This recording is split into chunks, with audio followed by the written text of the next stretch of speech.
น้องซ่าเด้บ่บ่มีว่า F2 FC บ่มี ยังบ่มีชื่อนั่นแหละเฟซน้องน่ะ เฟซน้องคือว่าเฮายังบ่ได้เอาเนาะ เบบี้ เบบี้ เนย Baby ตัวลาวบ่ ตัวเรา Baby ตัวลาว ตัวลาวเป็นจังได FC ทัก เฟซน้องนู่นน่ะยังนุ่นนิงบ่ แม่ นุ่นนิงตัวลาว นุ่นนิงตัวลาวเป็นจังไดกับเบบี้ตัวเตี้ย Baby ล้มได้อยู่ติ FC คนไทยล้มได้ติ ลมได้ ล้มได้เนาะ เอ้ย ถ้าเพิ่นมักเพิ่น ถ้าเพิ่นมักเด้คนไทยมักนี่ล้มได้บ่ ลมได้ ล้มได้เนาะ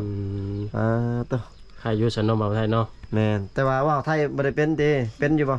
บ่ได้ไม่เอา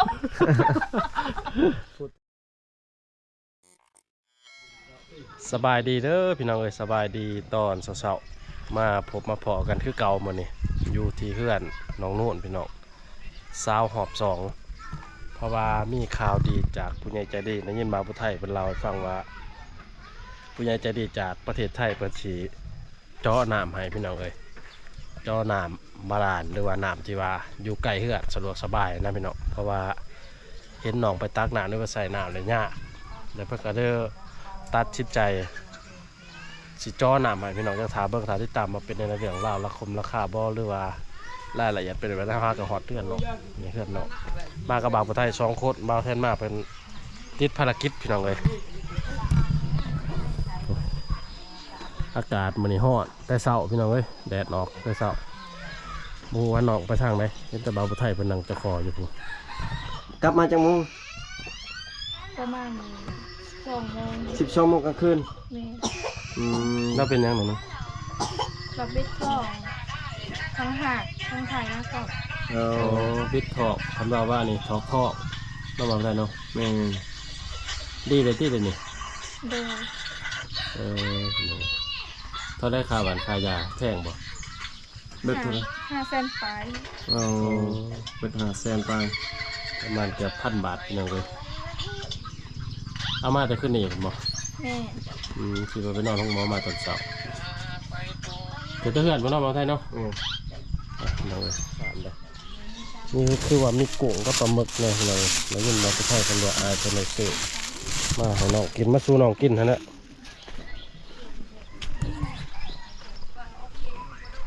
นั่งเถอะพี่น้องเลยอากาศร้อนพุโอ้ยเคยแต่โอยคือไหวแท้เนาะพี่น้องเลย งามเนาะ งามนับมือนับงาม งามเป็นพิเศษพี่น้องเอ้ย สบายดีน้อง สวัสดี สบายดี เพิ่นฮู้ว่าทางทีมงานเฮาสิมาแต่งตัวงามๆพี่น้องเพื่อให้พ่อแม่พี่น้องได้เบิ่งได้ชมนำกันพี่น้อง เราไปไทยแชทบอกเราที่แต่ขึ้นนี่ว่าสิมาหานะบ่เราส่งบอกบ่ก็ดังๆนี่เด้อยัน FC เพิ่นบ่ได้ยิน ผู้สมัยจากหลวงๆนิดหนึ่ง ก็ดังๆเนาะเพราะว่าเพิ่นว่าโอ้ยน้องนู่นเว้าคอยเลยว่าจนบ่อยากได้ยินเพิ่นว่าแบบเกรงใจบ่เพิ่นว่านะ ยานแม่นน้องแบบเก่งใจแน่พี่น้อ แม่ ง น กันว่าเสียงดังพวกกย่านว่าเจ้าหน้าที่ว่าหายให้ทีมงาน ปกติน้องเพิ่นเว้าอยู่ในนอกกล้องก็เว้าดังอยู่เนาะแต่ว่าอยู่ในกล้องนี่เพิ่นบอกค่อยๆพี่น้องเว้ย ว่าเติมใช้ มื้อนี้อยู่เฮือนกับไผมื้อนี้ เรื่องกับพ่อกับแม่ พ่อแม่ ครบไปเลยคือไปเห็นไอ้น้องไอ้น้องไปใช่ เอาเป็นไปเรียก ไปเห็นแล้ว แม่ อืม บ่มีรถจักรใส่ได้บัดนี้เนาะ แม่ รถจักรอันบ่มีเลยอยู่เฮือนเดี๋ยวนี้เนาะ บ่มี อืม มีแต่ยางอย่างเดียวบัดนี้พี่น้องเลย เพราะว่าตะกี้มันอ้ายเพิ่นมาแต่เวียกก็ได้ขี่รถจักรอ้ายพี่น้องเอ้ยแต่ว่า ขี่นำกัน อ้ายเพิ่นกลับก็บ่มีรถจักรสิขี่เพิ่นว่าบัดเวลาสิไปซื้อเครื่องได้ซะ หาเลี้ยงน้องเขา ยืมรถเขาเจ้าใส่น้ำมัน แม่ อืม น้องไปแก้วเองบ่หรือว่ามีคนไปแก้เครื่องให้ แก่เอาเอง เออสมควรเนาะมาไทยเนาะ แม่มื้อนี้มามื้อนี้ก็มีเครื่องแล้วก็มีแนวกินให้น้องเนาะบอกกันเนาะพิเศษทางอ้ายใหญ่เพิ่น แม่น เนาะ พี่น้องเลย สนับสนุนทางทีมงานเฮาก็มีแนวอยู่แนวกินแล้วก็ไข่แน่พี่น้องเอ้ย มีใคร ใคร บอกผู้ไทยแน่ มีไข่แล้วก็มีปลาหมึกมีกุ้งพี่น้องเอ้ยเพิ่นซื้อมาให้ พอได้กิน อ่า ตอนเที่ยงพี่น้องเลยเพิ่นว่าแน่ได้ให้น้องกินบ่หรือว่าซุ่มกินกับน้องมาซุ่มกันบ่ มากินนี่แหละเพิ่นว่าให้มาเฮ็ดกินสู่น้องๆเพิ่นกิน ยานว่าให้แต่น้องๆกิน อืม เอาเมื่อคืนได้เห็นบ่ให้ ชื่อน้องเคยกินดุอยู่บ่กุ้งกับปลาหมึก บ่ บ่เคย แม่น พี่น้อง แต่เกิดมาเจอความได้กินจักเทื่อ ได้ ให้ฮอดบ่10เทื่อ 2-3เทื่อ 2-3เทื่อ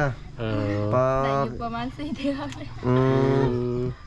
น้องนุ่นเพิ่นว่าประมาณ4เทื่อได้กินกุ้ง บาดกุ้งธรรมชาตินี่ได้กินตลอดได้เนาะ แม่น อืม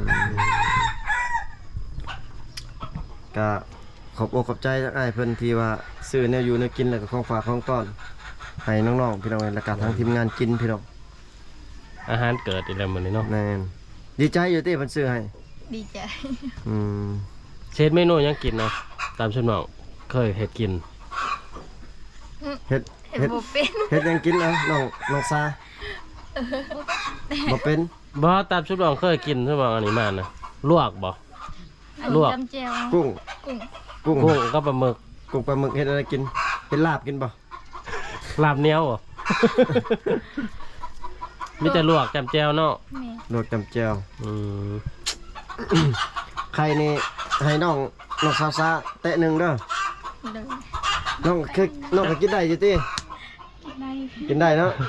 หน่วยใหญ่บ่ไข่น่ะ บ่น้องชายน้องโนดหน่วยน้อยหรือหน่วยใหญ่ใหญ่ ให้น้องซามันเอาแตะหนึงนี่เมื่อกินประมาณอืม จักแต่บ่ใช่จักแต่ ห้าแตะ พอดีแล้วแบ่งให้น้องสาวสะแต่หนึง บัดเมื่อแล้วก็จังแบ่งกัน มีแต่หน่วยใหญ่ พอไอ้เลือกเอาตัวหน่วยใหญ่ๆได้มาให้พอไอ้มักไอ้ฮู้แล้วว่าเนาะชื่อน้องมักหน่วยใหญ่ ๆขนาดจะตั้มเขามื้อนั้นก็ยังอยากได้สากใหญ่ๆพี่น้องเอ้ย ๆชื่อน้องตับเขาเนาะชื่อน้องว่ามักอันสักใหญ่ๆเพิ่นน่ะเอ้าก็เลยจัดอันหน่วยใหญ่ๆเลือกให้เพิ่นพี่น้องเว้ยอืม คันชอบว่ากินเนี่ยได้จักเดือนโอ้ได้จักอาทิตย์ชุบน้องกินไข่แต่หนึ่งเนี่ยเอา โอ้ยบ่พออาทิตย์ละกินเช้าเลย กินเช้าแรง เช้าเที่ยงแรงเลย เช้าเที่ยงแรง เพิ่มโปรตีนเนาะเมาไทยเนาะ แม่น ถอดไข่ต้มไข่ก็โอ้แซ่บเพื่อกันได้พี่น้องเลยมีผักมีหยามาแกงใส่ ก็คุดนี่นะเป็นอยู่รองเท้า ในไรเรื่องน้ำมันสิเจาะอยู่บนน้องวาหันบ่เนาะ แม่ อยู่ทางหลังพุ่นเนาะ แม่ โอ้ทางหลังเฮือนบ่ได้พี่น้องอยู่แถวพุ่นล่ะเพราะว่ามื้อนี้แม่นมาถามน้องเพิ่นว่าบ่อนใดน้องสิเจาะน้ำแล้วก็เอาเครื่องเอาของมาให้น้องนำพี่น้องเว้ย เพราะว่าทั้งอ้ายเพิ่นจ้างสร้างมาเจาะให้แล้วพี่น้องเว้ยมีแต่มื้ออื่นสิเริ่ม เขาจะเริ่มมากบ่ แม่นกำลังมาถามมาฮอดแต่เว้นกับเขาเจ้าสิเจาะเลยมื้ออื่น ก็สิบ่ร่นมาได้บ่ร่นบ่ ประมาณมื้อ2มื้อเนี่ยเขาเจ้า น้ำเลิกอยู่บ่บ้านน้องเขาจอนะตามเขาเคยจอประมาณจักแมตร30-40บ่เบิ่งส่งมันไก่หวยนี่คือสิบ่เลิกปานใดเนาะไทยเนาะ แม่นเห็นพอเพิ่นว่าเมื่อกี้นี่ประมาณ30 เมตร อืม เขาเจ้าเจาะ โอ้กินงามเด้อคะแนนนะพี่น้องเอ้ย ธรรมดานี่เนาะ 30 เมตรก็ประมาณมื้อ2มื้อนี่แหละเนาะสาสุดเพราะเพื่อใส่เสียหยังเนาะ ประมาณ2มื้อ ใส่ท่อใส่หยัง แสดงว่าเครื่องจ้างในจำนวนรวมนั่นแม่นเครื่องเขาเบิด แม่น ทั้งใดทั้งทอนา ทางใดทางนั้น18 ล้านก็อยู่ตกอยู่หั่นเลย แบบนั้นได้จังสบายเนาะเพราะว่าเขาจังบ่ได้ไปหาซื้อนั่นซื้อนี่มีแต่เขาเจ้าเฮ็ดเองเบิด แม่นมีใดมีหยังน้องสิเอาตัวใดติหรือว่าสิเอา เอาตัวจุ่มบ่หรือว่าตัวอยู่เทิง ต้องได้ถามพ่อเพิ่นก่อนนะ หืม อืม ทั้งอ้ายเพิ่นว่าอยากให้เอาใดเอาทั้งอ้ายเพิ่นว่า เอา จะ ไป เอาใดเสียบไฟแล้วก็เปิดขึ้นมาเลยบ่ต้องสูบอีก น่ะดามันจังให้เลิกบ่ต้องสูบเลย ก็ได้น้ำตัวนั้นแหละสบาย แม่นเอาถามเบิ่งน้องว่าระหว่างสูบกับเอาตัวใดจุ่มเสียบไฟขึ้นมาเลยตัวใดสบายกว่า เอาดูช่องเลยเนาะ เอาตัวจุ่มเลย เด้อ เสียบไฟปั๊บน้ำมันก็ออกปั๊บโลด แสดงว่าเอาตัวใส่ได้เนาะ เด้อ น้องหมักตัวจุ่มเนาะ จุ่มแล้วขึ้นมาเลย เสียบไฟปั๊บได้ออกน้ำออกเลยพี่น้องเอ้ย เสียบไฟขึ้นมาก็น้ำก็ขึ้นออกเอาพี่รถ คักๆแบบนั้นแหละยานว่าสิมาสูบอยู่กับ คือ โอ้ สิ บ่เป็นง่ายเด้อพี่น้องเอ้ย ต่อไปนี่คือสิสบายเลยเนาะ เด้อ น้ำสิบ่ได้ไปตักเลยเนาะน้ำใส่เนาะ เด้อ ก็พอดีเพื่อนน้องๆใกล้กันก็พ คักบัด กะเฮือนผู้ใดเฮือนพี่น้องใกล้ๆกันกะใส่นํกัน แม่ แต่ว่าเวลาได้เพได้หยังกะต้องได้แปลงนํกัน อืม ค่าไฟก็ต้องสายไฟสายของไฟของเรา ต่อไปใช้เฮือนมันให้ไม่ถอ แม่ สบายพี่น้องเอ้ยอำนวยความสะดว พี่น้ ก องดีใจอยู่ติเพิ่นเจาะให้ ดีใจ ดีใจเนาะ พัดจ้อให้บ่ เพิ่นจ้างค่าเจาะให้ เออ อย่ามาเพิ่นว่าจ้อให้พี่น้อง ดินอ่อนบ่ดินแข็งนี่ ดินอ่อน ดินอ่อนนี่คือสิง่ายอยู่เนาะกะดินแข็งนี่ยานเพิ่นเจาะบ่เข้าเพิ่นเนาะ อย่าจ้อบ่เข้า เจาะหินดานนี่แฮงคักนะพี่น้องเอ้ย คือเพลงเพิ่นว่าแต่เพิ่นยังแท่งบ่เข้าเพลง แทงบ่เข้านี่ดอนคือเด้อพี่น้อง มีแต่บัตรเข้ามาแหละจะมาติดตามมึงอีกเนาะบ่าวไทยเนาะ แม่นเพราะว่าถ้าสร้างมาเจาะนี่อ้ายเพิ่นให้ทางทีมงานมาติดตามนํเลยแล้วมาถ่ายคลิปให้อ้ายเพิ่นได้เบิ่ง เบิ่งตัวได้คักบ่คัก ลึกประมาณ30ปลายเมตรซ้ำนี่ล่ะพี่น้องเอ้ยเพิ่นประมาณ ดีแท้จ้อเผื่อเนาะบ่าวไทยเนาะ แม่น จัก40 เจาะลึก จ้อลึกเข้า ไป ไปบางเทื่อย่าม น้ำ แห้ง ลาย เอาหักย่ามนี่คันเทิงน้ำไว้ก็ถือว่าย่ามฝนนี่แฮงสบาย แม่น เพราะว่าปกติย่ามแรงมันสิจ้อหยางเด้พี่น้องเอ้ยน้ำมันสิแห้งเป็นบางบอนแต่ว่าคันว่าเพิ่นว่าสอด30 เมตรนี่ก็สิโอเคอยู่ มีน้ำใส่ตลอดปี แต่ว่าคือสร้างเพิ่นมานี่ตัวอย่างว่าอยู่2มื้อนี่เพิ่นสินอนอยู่นี่เลยเด้อ โดย เพิ่นนอนอยู่เฮือนนอกนี่ก็ได้ติ ได้ สร้าง2คนว่าเขาเจ้านอนอันนั้นนอนเผาเครื่องก็เด้ อืม คันว่ามันแล้วแล้วก็แล้วมื้อหนึงน่ะเขาเจ้าไปเลยอย่ามันบ่แล้วแล้วเขาเจ้าสินอน บ่ยากหรอกบ่นอนเพิ่นผูกปอกผูกเปหรือเขาเจ้าเฮ็ด หมู่อันนั้น หรือ นี่แล้วก็แล้ว หรือว่าสิมีบ่นอนเขาก็ต่างหากอาจจะโมโห พวกจูนี่เขาจูเคลื่อนที่เด้เขาต้องเกียมมีบ่นอนอยู่แล้ว แต่ว่าเรื่องข้าวต้องนึ่งเพื่อ โดย แต่ว่าอาหารการกินนี่อาจสิซื้อมาบางทีก็ของเขาเจ้า อืม บ่ให้ชนอกอันนั้นดอกอาหารไอออกมาเนี่ยอาจสิซื้อมาเนาะได้เนาะนึ่งข้าวเนาะ ได้ อ๋อน้อย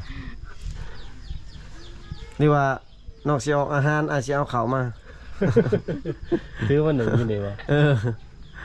แกงไก่เด้อพี่น้องขนาด เอาไข่ออกมากันยังสิแตกน้ำทางแล้วพี่น้อง ไปใช้เหมือนบ่ได้ไปใช้บ่เป็นมื้อนึง บ่ อืมบ่าวไทยสิอยู่นี่เบิดมื้อบ่บ่าวไทย อยู่นี่เบิดมื้อแล้วขนมหอยเมื่อก็สิบ่เมื่อแล้ว เนี่ย อยากจะน้องฝ้าหอยเมื่อโพดมีบ่บ่อนไปหาสอนหาสระนี่บ่มีบ่ มีแล้ว มีบ่พาช่วยไปสอนได้บ่ ได้ ไปบ่ไปหาสอน อยู่ใช้อยู่หวยบ่ ได้อยู่ห้วย อยู่ไสเลยหวยน่ะไกลบ่ขี่รถไปบ่ แม่ อืม มาไปสอน เออบ่ยาก ไป หร ส อ อก นไปยัง รถช่องคันน่ะ จอนนี้ก็บอกแต่ ชื่อน้องผู้ใดขี่น่ะอ้ายจะเบาไกลสิขี่ไปทางพุ่นไปสอนทางพุ่นอ้ายนี่ขี่สอนทางพี่เอา เอาหยอก มาแล้ว เอาเพิ่นเอาไว้ มาแล้วก็สอนลงมาลัดกันบัดนี้ คนละ มาเจอ ชน กั หวยบ่ ผู้หนึงสอนทางเทิงผู้หนึงสอนทางลุม อยู่ทางไหนอยู่ทางบ่ จ้าไปชอบ ทางไปหน้าชุมน้องเราบอลไปสอนนะ แม่แล้ว พอดีขี่รถไปพี่น้องแกพอดีหากินแรงชุมน้องเลย แบบได้มาก อันนั้นนี่ ได้มากอะฉลองกินแรงหั่นนะไปหากินเลย ก็คือแบบชุมน้องไปปกติต่างแต่ชุมใหม่ไปถ่ายคลิปนำซื่อๆ แม่น ให้พี่ให้น้องเบิ่งวิถีชีวิตหาอยู่หากินตามธรรมชาติเนาะบ่าวไทยเนาะ แมนเก็บผักน้ำอยู่ตามห้วยผักก็มีติ เอาเสียมไปน้ำ เออ เสียมน่ะอาจสิซับเองเอาอาจสิเป็นคนซับ ให้น้องถือซ่อน เป็นผู้ซ่อน ป้าถือใจหนึ่งซ่าเขาแยกๆเจอเลยมีหน่อไม้อีกได้อยู่หั่นเนาะ มีอยู่ สอนยังป่าบ่หรือว่าเป็นหวกเป็นกบเป็นหยังไปสอนหรือเป็นกุ้ง ปลากุ้งไว้ เอ เอ อ อมันเป็นไฟหรือว่าเป็นหวย หวย เป็นห้วย พี่น้องเอ้ย อ่ะมื้อนี้ก็สิได้ สอนขึ้นมาแบบมีแต่หอย อืมสึกแต่ห้อยพอแห้งแน่เนาะเป็นจังได F2 FC โทรฮะไลน์อยู่บ่หรือว่าบ่ไลน์บ่ไลน์มีแต่อ้ายเพิ่นนี้ แม่ อืมน้องซ่าเด้บ่มีว่า F2 FC บ่มี ยังบ่มีชื่อนั่นแหละเฟซน้องน่ะ เฟซน้อง ลืม คือ ไป ว่า แล้ว หันยังบ่ได้เอาเนาะ เออ เบบี้ เบบี้ Baby ตัวลาวบ่ ตัวเรา เออ Baby ตัวลาว ตัวลาวพี่น้องเอ้ย เขายังบ่ได้เอาเฟซน้องคือกันในบอกไทย แม่นต่อไป จะมี UFC เพิ่นถามอยู่แต่ สิ ว่า มี FC แล้วบาดนี่สิมี FC ทัก เฟซน้องนุ่นนะยังนุ่นนิงบ่ แม่ นุ่นนิงตัวลาว นุ่นนิงตัวลาวพี่น้องเอ้ยกับเบบี้ตัว เบ เตี้ย บี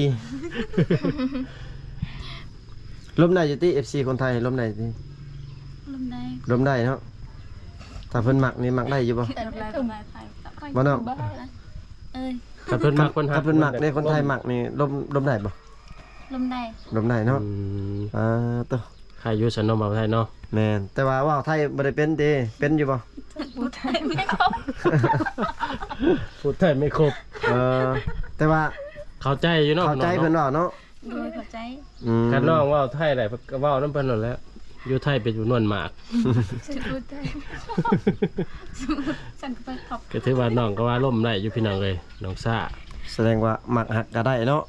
ถ้าว่ามีผู้ถึกใจพี่น้องเอ้ย คันล่มถึกใจกันก็ก็ล่มแล้วแหละพอดีบางเทื่อเพิ่นช่วยเหลือซัพพอร์ตเนาะ แม่ บ่าวไทยก็เพิ่นใจดีอยู่ดอกทางผู้บ่าวฝั่งไทย อยู่เฮือนน้องมีพัดลมแล้วบ่มีแล้วบ่พัดลม บ่มี บ่มีพัดลม บ่มี น้องนอนกับไผอยู่เฮือนน่ะคนเดียวบ่หรือว่าน้องนอนกับไผกับน้องกับน้องคนเดียว ผู้เดียวมีห้องนอนบ่ มี น้องนอนอยู่ห้องเลย บ่ฮ้อนซะนัดบ่ ฮอนเลย ฮ้อน นุ่งแบบนี้บ่นอนน่ะใส่แค่แนว ยังบ่มีพัดลม บ่ ตู้เย็นได้มีแล้วบ่ตู้เย็นก็บ่มีพัดลมก็บ่มี บ่มี เสื้อนอนผ้าห่มนี่มีแล้วติ บ่มี ผ้าห่มเสื้อนอนก็บ่มี เครื่องนุ่งมีแล้วบ่มี เครื่องนุ่งมีบ่ มีเครื่องหนึง มีเครื่องนุ่งเนาะ เลย เอาความจริงได้นี่ ความจริง แต่ว่าเสื้อนอนนี่บ่มีดิเสื้อนอนนี่มีดีว่ามันเก่า มีก็มีแต่เฮิงที่ตัวมันเก่ามันยังล่ะว่า มีมันเก่าบ่หรือว่าไง แม่นี่แต่มันเก่า อ๋อแต่อยากได้ตัวใหม่ โดย อยากได้เสื้อนอนตัวใหม่เนาะ ของ ครับ บ่มีอายสิว่าอยู่ว่านอนแนวใดคันบ่มีเสื้อมีหมอน กับพัดลมเพิ่นว่ายังบ่มีพัดลมเนาะ บ่มี ตู้เย็นพี่น้อง เพื่อนน้องอยู่จักคนซั่นน้องฮะ หกหก 6คนเอาอยู่ว่าพัดลมกันว่าเพิ่นซื้อให้เอาบ่ เอาแหละเดี๋ยว แนวสิเย็นเนาะ คันเพิ่นซื้อให้พัดลมนี่ก็เอาเนาะ เอา อืมพี่น้องเว้ยถ้า FC ท่านใดที่ว่าอยากสนับสนุนเนาะหรือว่าอยากคุยอยากล้มก็ได้พี่น้องเว้ย มื้อนี้เฮาสิเอาเฟซน้องไว้พี่น้อง แม่น มื้อก่อนลืมอ้ายลืมมาสิเอาไว้อยู่ ทักหาได้พี่น้องเว้ยเบบี้พี่น้องพี่น้องคักชื่อเพชรเพิ่นก็ได้พี่น้อง ภาษาไทยก็ฮู้เบิดน้องว่าพี่น้องเอ้ยแต่เราทักคันดีแท้เพิ่นโทรกับส่งเสียงบ่หรือว่าคันเพิ่นเขียนมาในฮู้บ่ภาษาไทย เขียนบ่เป็น เขียนบ่เป็น ส่งเสียงกับโทรเนาะ โดย พี่น้องเอ้ยตามนั่นแหละบ่น้องชะอยู่เพื่อนน้องนะเฮ็ดไฮจักบอล สอง บอลหนึ่งหรือสอง หนึ่ง บนหนึง กว้างบ่ กว้าง กว้างอยู่ ซ้ำใดซ้ำนี้บ่กว้าง เอ๊ะ เป็นเฮกตาร์เพิ่นบ่ ประมาณเฮกตาร์หนึงได้บ่เฮกตาร์หนึง เฮกตาร์ครึ่งคือกว้างเนาะ ได้ปีหนึงได้จักสอบประมาณ ประมาณ20สอบ ชาวสอบ จักคนเลยอยู่เฮือนน้อง 6บ่หรือ7 6คนพอกินบ่กลุ่มบ่แต่ละปี บ่กุม ได้ซื้อเนาะ ได้จักเดือนชาวสอบน่ะเอาคันกินนี่ได้บ่6เดือน แต่ประมาณอยู่5-4เดือน 3-4เดือนเนาะ อืม การหนึงให้ได้อดข้าวหรือว่าไปรับจ้างหรือว่าไปซื้อข้าวกิน ไปรับจ้างแหละ รับจ้างมาแล้วได้เงินมาแล้วไปซื้อข้าว โดย อ๋อ อยู่นี่ส่วนได้ก็รับจ้างหยังจ้างพลาบ่หรือว่าอีจ้ะ อยู่สวนกล้วยค่ะ สุดกล้วย ชนกล้วยอยู่ไสอยู่นรงค์นะ บริษัทเรืองเนี่ย โอ้ แสดงว่าไกลเติบนี่เนาะ โอ้คนละฝากเลยพี่น้องเลย คิดว่าอยู่ยาพลานี่เขาบ่ได้อันนั้นบ่บ่มีเนาะบ่ มือเท่าไรเข้าไปรับจ้างอยู่ฮะ วันละแสน โอ้วันละ100,000กีบพี่น้องเลยประมาณ100 กว่า150 บาท แสดงว่าเขาก็บ่กลุ่มกินพี่น้องเอ้ย ใครในจะบนร้ายคนเน้องหมอไทยเนาะ แม่น พี่น้องเลยถือว่าเยี่ยมยามถามข่าวน้องกะเรื่องเล่าวบ่เป็นสิเป็นว่าจ้อน้ำบ่หรือว่าอันนั้นอันนี้กะคือ คือที่ว่าผ่านมาเนี่ยพี่น้องอากาศก็ร้อนโพดก็สิได้หาพักผ่อนก็น้อยหนึงแล้วจังหาเบิ่งว่าสิเฮ็ดอยู่เฮ็ดกินบ่หรือว่าเฮ็ดหยังเติมพี่น้องเลยอยู่ดีมีแฮงเบิดสุขุทุกคนยังพอกันใหม่เถอะนะพี่น้องเอ้ย